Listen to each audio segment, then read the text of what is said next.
Welcome to the From Wounds to Wisdom podcast with your host, Barbie Moreno, where we dive into people's past and discover what wounds they incurred and how they transformed those wounds into wisdom to help themselves and others.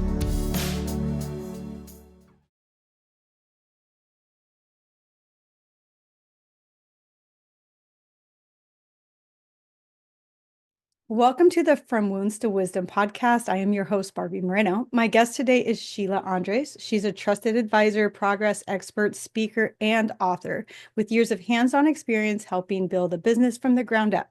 She knows firsthand the challenges entrepreneurs face. And now, as the owner of Realize Your Vision and the founder of Stuck Sucks movement, she's on a mission to help small business owners turn their vision into reality. Sheila believes there's power in small, and she's here to share her wisdom with us today. Welcome, Miss Sheila. Yay, I'm so excited to be here, Barbie. Thank you. Thank you. I love all of the work that you're currently doing. I think that you're amazing from all the conversations that we've had. And I want to get into how you got there, and then we can talk about what you're doing because we know that this is From Wounds to Wisdom. So we all have a story, and we would just absolutely love to hear yours. So can you share with us your journey? Thank you. When you showed up and said this is your podcast, like I said, there was this fire in my heart that was almost like a hell yeah, you have to do it. I knew it's going to be a deeper dive, but I think it's important to have these kinds of conversations and sharing with the world because we all, I believe, have a purpose. We're all meant to do great things. And when we respond to that deeper calling, because maybe we're not completely aligned for what we're supposed to do, it gets really scary. Um, and I think that's where I found myself at. Very briefly, right out of college, I decided to work for a small business owner rather than a big, corporation ready to hire me. I gave them 20 years of my life, but I probably should have left a lot sooner. Hmm. And long story short, it allowed me to experience all kinds of things that was necessary and important to create a business from startup to the point of success, however you define that. In this case, it was moving from a footprint in California to nationwide open offices internationally. But what I would have to say is in the beginning, I was really passionate. It was exciting. I felt valuable. Um, I felt like there was a determination. And when I would put in and contribute to achieving the goals, I felt appreciated. Um, and it fueled my aspirations. But somewhere along the line, I don't know, I think um, determination, aspiration somehow turned into expectation and demand. Things got really hard. Um, and I think because with time is short, I'm just going to hit it. I woke up one day feeling like I am not loving what I'm doing. I felt completely lost. And I think deep down inside on a deeper level, um, I didn't know who I was and um, I lost my joy. I just felt like there's got to be something more in life. Where was the Sheila that was so excited about life? Where did she go to? And how did I lose myself in that? And without knowing, I couldn't explain it. Well, I know now I wasn't happy with who I was, Hmm. with myself. Like personally, who you were, like in your personal. Yes, yes. There's moments when the day was great and I'm sitting there and I just didn't feel good about anything. But I realized I wasn't feeling good about who I was and who I was being. So bottom line, it just got to a point where I'm like, I can't continue my life this way. Mhm. I want to be happy. I want to be joyful. I'm married. I have two daughters. I don't feel like I'm present with them. And Mhm. more importantly, I want to understand more deeply what it is that I lost. Yeah. What is it that's really getting in the way of my joy? Why am I not happy? And I knew it might have been something with me, but I was in uncharted territory. So I left the company and started down this pathway. I never thought I'd be an entrepreneur, but the signs were there my whole entire career and life. People would show up and say, Sheila, why don't you start your own business? You're so good at this. I'm thinking if I would have if that was meant for me, I would have done it already. I'm better as a trusted right hand. Mm. But there's so much truth in that. So there's a part of me that I realize and recognize that I'm good at. And that's where, when I branched off, I wanted to know what were those things so I can embrace it Mhm. and really lean into that value, that sense of worthiness, and share that because it brought me joy.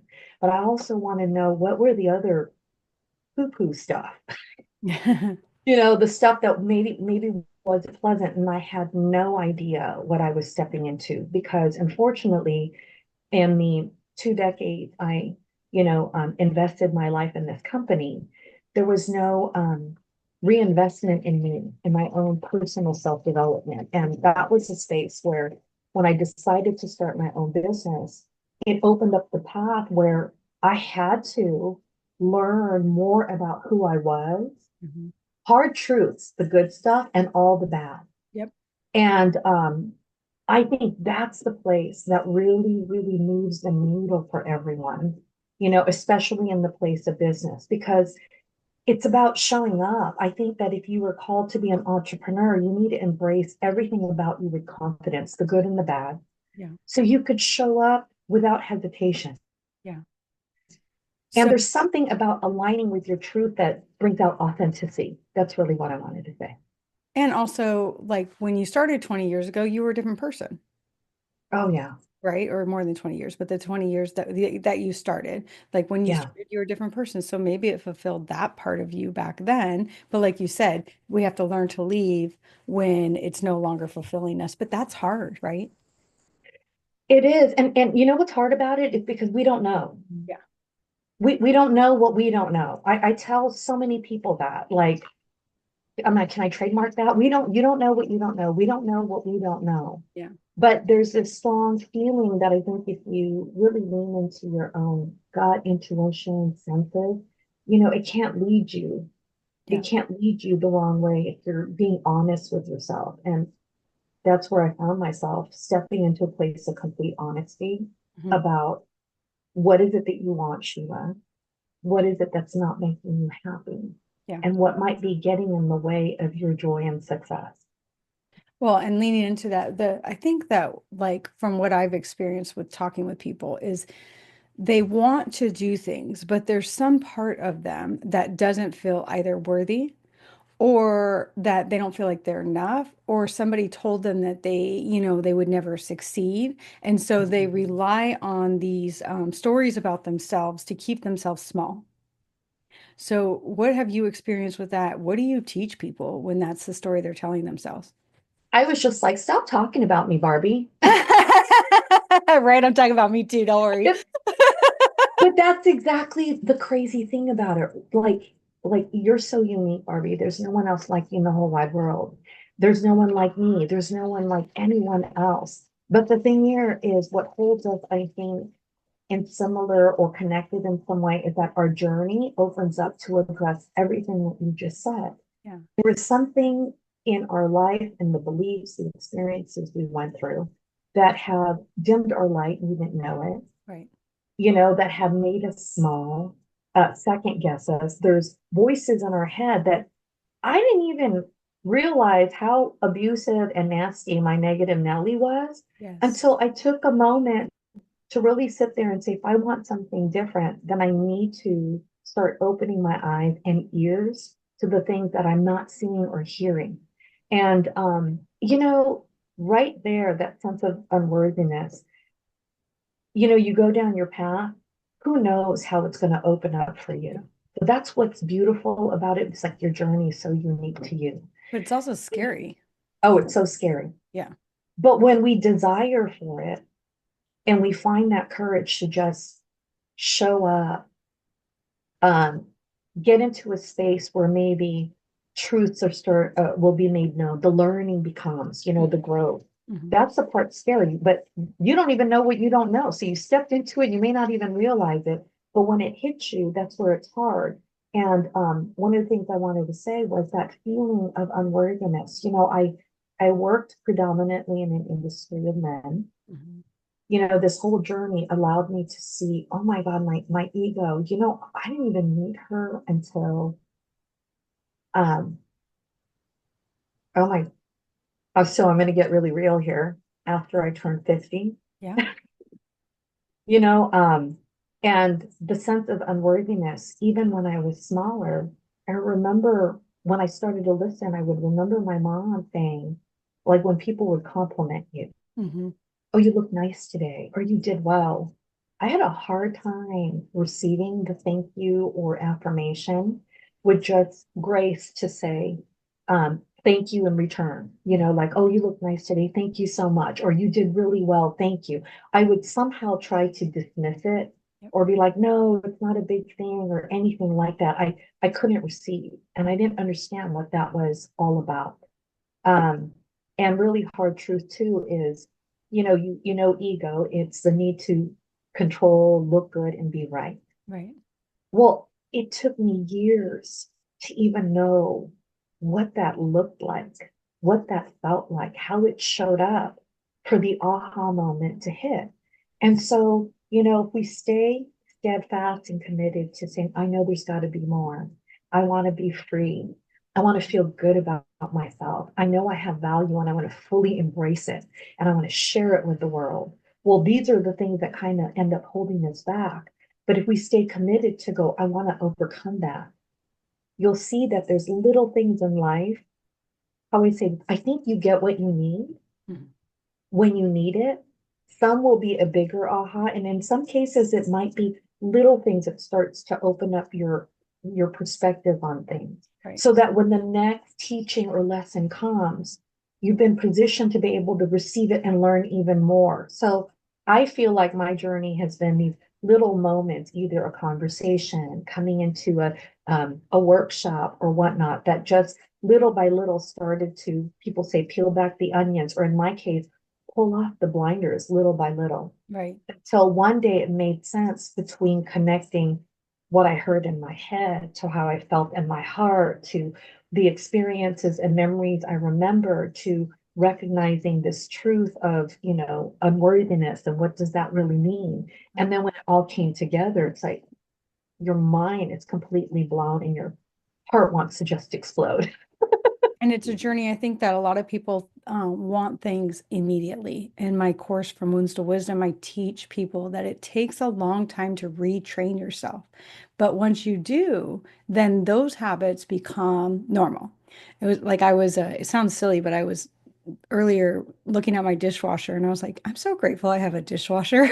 Like, and that just sounds dumb, but like just to be grateful for that is a trained habit to look for things to be grateful for. And it's the same thing with what you're talking about. These are trained habits. This is not something that you just wake up the next day and go, I'm going to be successful. I'm going to quit my job and I'm going to do XYZ. You have to train yourself these ways. It's so true. And, I'm going to do a really transparent confession. Yeah. I'm a coach, and it's like one of those things where you're trying to share your gifts with the world, where people say, well, you need to, put that gift in something that people can download. And I thought, well, everyone's doing that. I don't want to do it. But I realized that it's so important to be able to share even these few little nuggets for those where it resonates, because I want to touch and help people look at their journey, not just in business, because if you're an entrepreneur, you're not fitting life into business. Right. Business is part of your life. Right. So when you're looking at it, how can you navigate the journey of life? Because it's a constant roller coaster. It's up and down. When you think you have everything figured out, something else throws a curveball. And I think that that's what makes it, quote, hard. Hmm. We want to kick the negative words in there. But if you're also wanting to really change, and so I brand as a trusted advisor and a progress expert, but I'm business coach and consultant. But the progress expert lands because it's saying, if you are open to be honest and to really receive, that can accelerate your progress in the evolution and transformation of who you need to become to achieve the success you desire. And learn and understanding what you got into almost positioned you to not look at just the outer shell of this journey moving forward to success. It's really saying you got to know that changes involve. What does it mean? Right. And to be able to reflect on that to help navigate the resistance, you know? Mhm. Because like you said, it's scary, it's hard. We don't know what we're getting into. Right. And sometimes you can only move with that desire. I just want to be better. I want to feel better. I Mhm. want to find joy. I want to be determined. Like, what does that really look and feel like? And you need all those things to really face the hard truths and to overcome and to move forward to that place of that authentic self, alignment with who you truly are, so that you could just show up fully. Was there a specific either time, like a turning point in your life where you're like, this is, I can't do the other one anymore? And then what was that? Or if you don't want to talk about that, was there like a specific teacher that you gravitated towards that helped you come to this realization? I think that it first started the calling, that desire for something different in my life, I would say would be the catalyst. Mhm. And when I look back, with the decisions I kind of made, whether they were good or not, like, I mean, I've invested in programs and they didn't really reap what I had hoped to get out of it. Right. But the truth was, in stepping into that, there were lessons learned Mhm. about what not to do and things about myself that I didn't expect going through it. So when I look back, I can't really, regret or pinpoint a person, but I feel like because I was so determined to really feel good about myself, Yeah. to love what I'm doing, to love on people. I mean, that was the first hardest question I had to ask. What do you want, Sheila? Mhm. And the word Oh, love. man. And I thought, what does that have to do with business? But it's everything. Mhm. I want to love what I'm doing. I want to love on people. I want to, pour out these gifts in love. Yep. And I just find when you come from that place, it moves mountains. And I feel like one defining point, there were so many because there's a lot of blocks and things that get in our way. Right. The one thing though, that sense of worthiness, it's huge. Um, I don't know. I think we do overcome, but as we start to grow and evolve and become more empowered, Yep. we become stronger, but we're dealing with a whole nother level of a sense of unworthiness and how to face it and overcome that. But the biggest thing for me was going, well, if I'm going to go out and share my gifts with the world, what value do I really have, And when I look back, I've done so many things that I didn't allow myself to receive and acknowledge. Right. And they were so important. I mean, I had my own coach tell me, Sheila, you're like every CEO's dream if Mm. they could have you there by their side.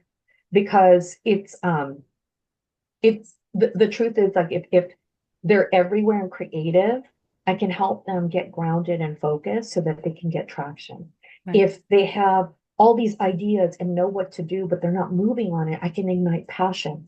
I could do sales and marketing, but I could also do more operational things. So as a business owner, they deal with everything. They're also unique in who they are. So I can complement them very well, but I couldn't receive that. And so I had to dive deep to go, what in the world was that about?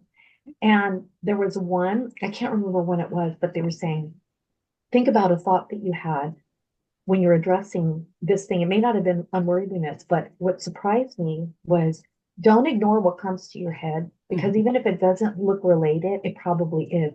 And the image that it kept coming back to was when I was a really little girl. I feel like I was about 6.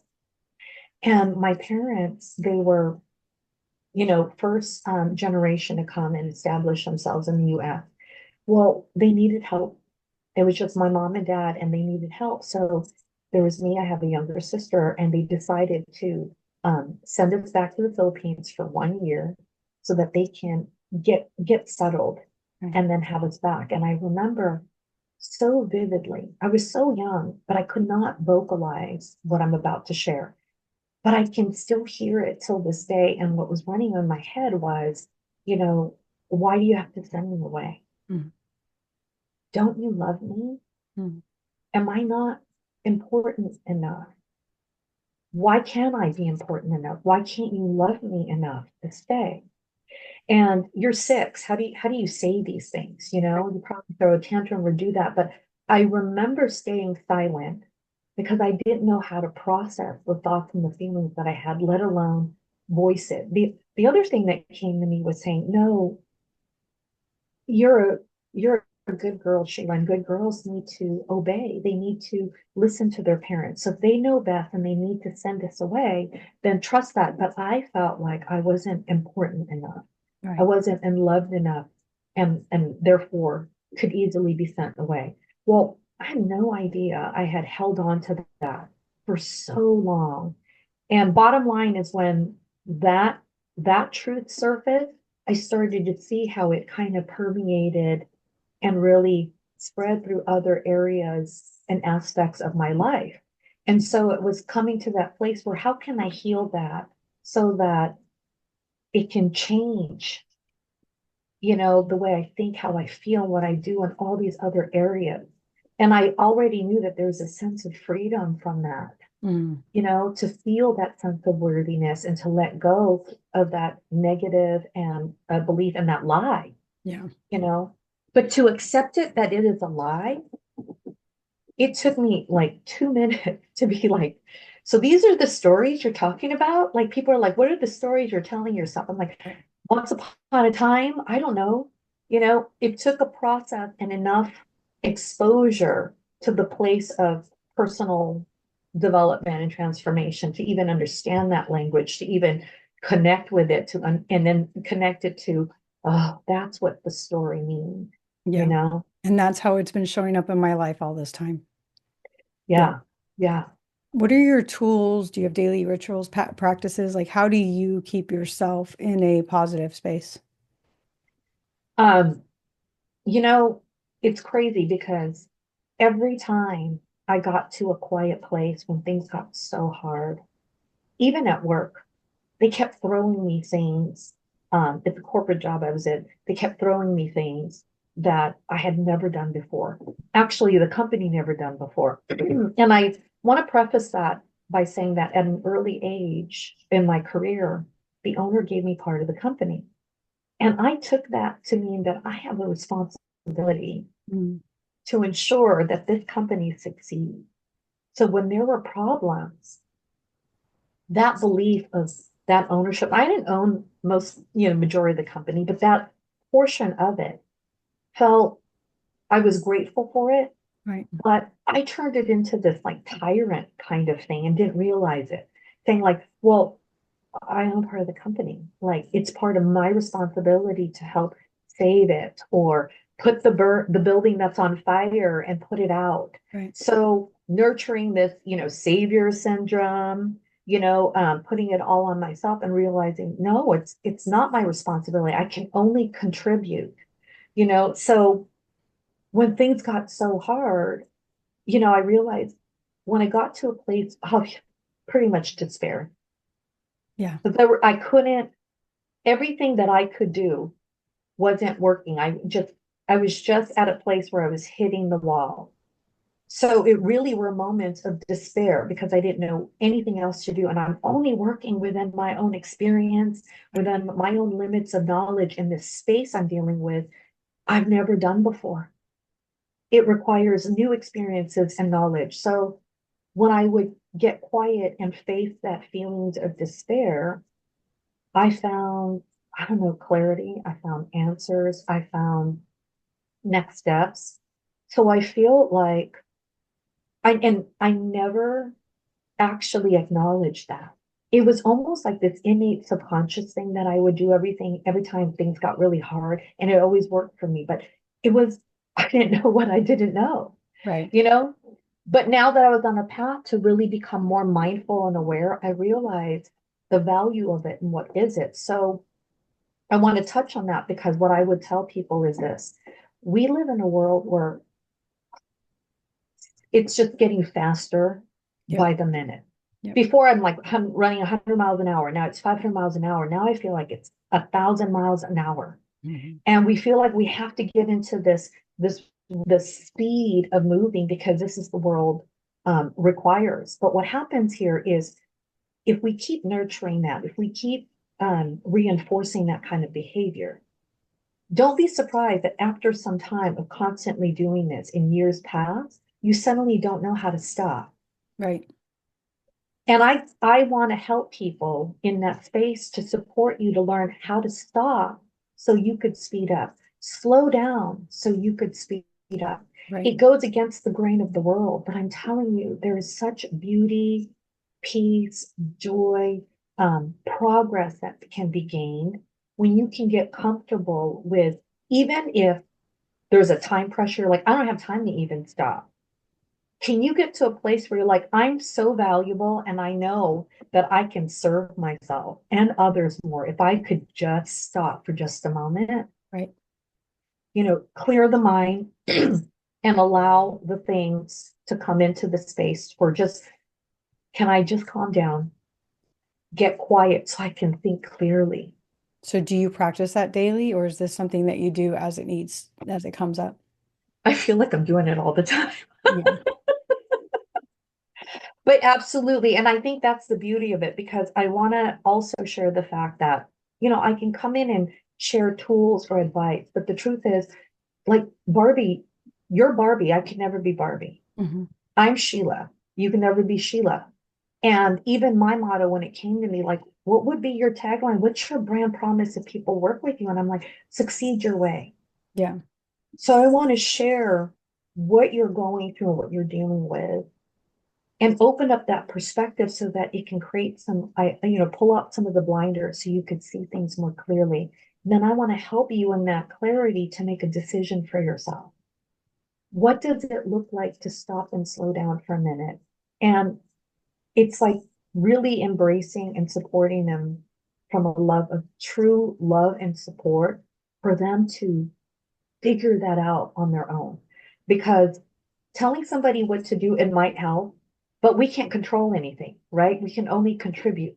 So if we make suggestions and whatnot, what really moves the needle is if they stay open, receive it, and really do the work to go, oh my God, I know what that looks like, but I don't want to do it. And this is why.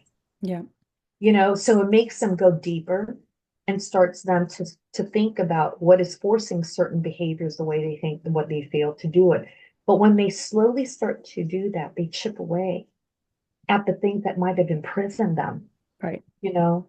And really, it no matter how you slice it, there's some form of freedom that you find each time you outgrow or break free from everything that has kept you small. Yeah. I love that. It sounds like our work is very aligned with each other. And so your main audience, or the people that you work with most, are entrepreneurs, yes?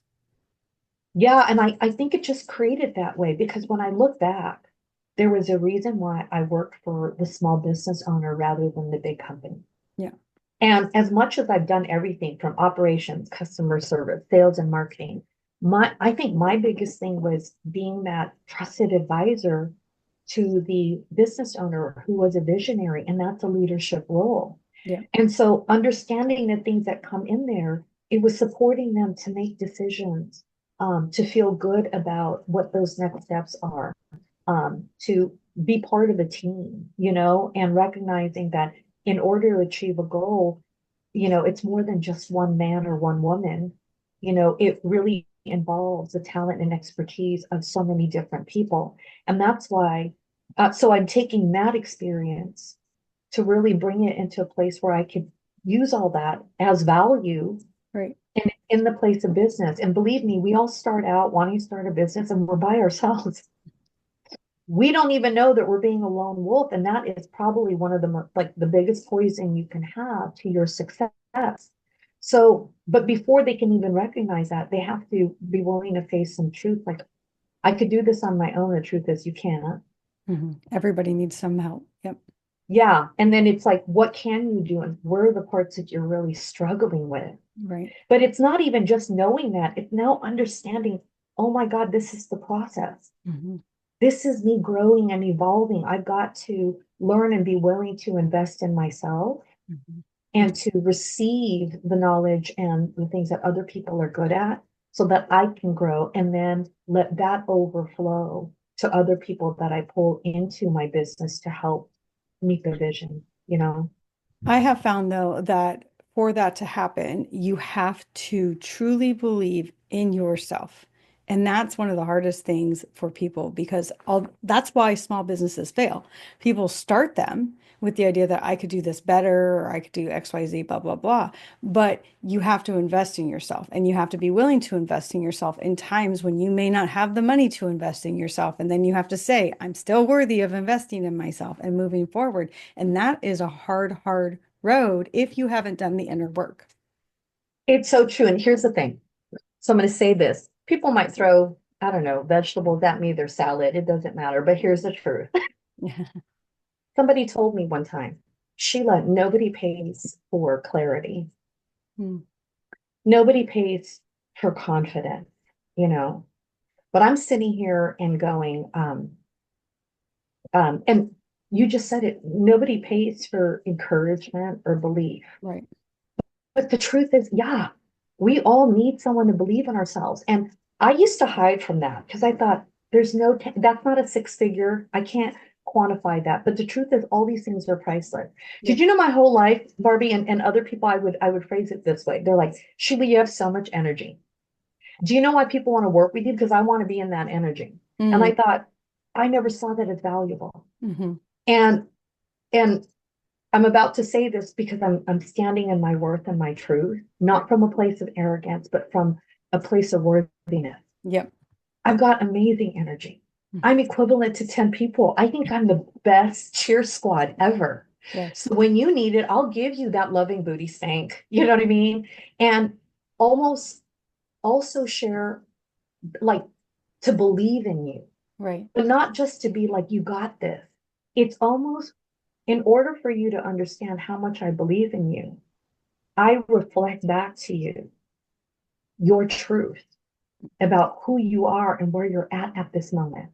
Right. And all the stuff you may have come into the call with sitting in a bed of poo poo and you're like, feel like the world is on your shoulders and there's no hope. But when we're done, you're like, I can't do this. But when we're done, you start to see not only and we're reminded of your amazing strengths and gifts, but also seeing the good and all the crap that you might be sitting in Hmm. and how in that moment these things are serving you. So I talk in more generality Right. because I'm very customized, high touch, and specific to you. Right. So this is really where the value and the power comes because I sit there and I'm really intentional about being present, about seeing you, about hearing you, about getting to know you. And when all the stuff that you share, I process all of it and then I reflect back vocally so that you can then receive and like mirror back, and I don't know why. Well, I do know why. But when we look at our own mirrors, it's all blurry. Right. We even squirt it with our own Windex, scrub it down, and there's still streaks. We don't see ourselves clearly. Right. But when you're in a place where you feel like I can trust them, Hmm. I feel safe, Right. I respect her, she won't lie to me. And I'm sharing now and reflecting back a very clear reflection of you and what's happening. It changes everything. And that's what I can't quantify. But the bottom line is this: if you sat there for months or years, like spinning and not moving and being able to overcome what's getting in your way, but one conversation suddenly inspires you and you start taking action and doing things you've never done before, how much is that worth to you? Right. I could never quantify how much time you just saved. Or maybe you could go back, though. I could have saved 2 years. That's one thing. But now, as you start to move forward, how can you sit there and be very mindful that I'm investing in myself? My time is valuable. I'm stuck and I don't want to waste it stuck. Right. I want to, I want somebody that I can trust to sit there and give it to me straight so I can keep moving. Because the more that you progress and the sooner, the more impact that you make, the happier you are. That doesn't mean it's not going to be easy, Right. Right. Right.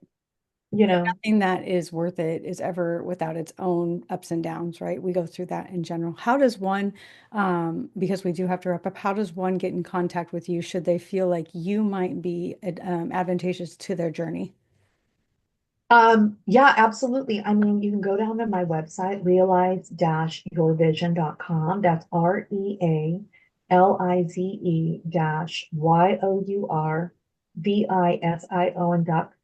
ION.com.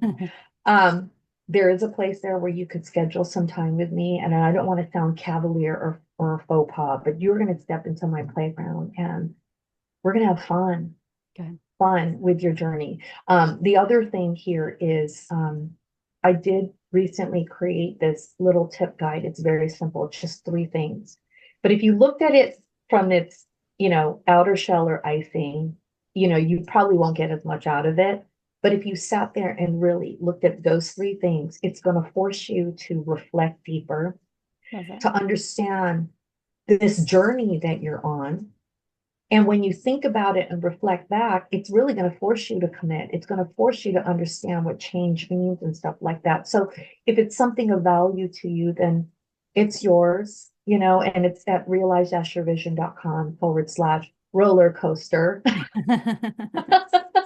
Love all of your things for sure. Oh, thank you. What is Thank it? you. Stuck sucks, those kinds of thoughts because they're real and they're true. So I'm sure anybody who works with you, like you said, you're probably a beautiful mirror for them. And we appreciate you coming on the show and sharing your vision, your expertise, and your journey. Thank you so much.